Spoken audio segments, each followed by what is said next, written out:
ਉਹਦੇ ਰਾਜ ਦਾ ਲਈ ਮੰਨੀ ਲਈ ਹੈ ਲੋਟਾ ਜਿਹਾ नहीं लगिया सादा जमाना वह तगड़ा बंदा ने जानी महाराज प्रताप सिंह को सुखन करी ये समझिए कि राजे महाराज परमेश्वर की पूरी जगह होती है सुखन की कि चाटी खट्टी आसा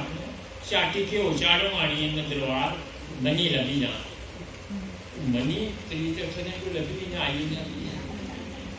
उस वक्त जाने कुर्ता लाया मनासा बता खट्टी क्या लगी चुकी तो चल गया प्यादल दूए दिन आनी पुजा गेट उपर रोकया उन्हें उत्थे आया भाई तू उधर आया तो मैं महाराज उतों आया महाराज साहब दरबार से पेश होना डालियां डोलियां आंदियां उन्हें जलंधर कोल की जियां कोई आया ला तुम चाटी चुकी दी आला महाराज ने दरबार सदो सी गया ने जाई चाटी लोई खा लिया मैं किता है आ तू कुछों आया के गल के चुकिया लई महाराज क्यों आंदा थोड़े लिए सपनिया क्यों आंदा तू कुछों आया मैं फलानी फलानी जगह का महाराज आया तो कियां आंदा क्यों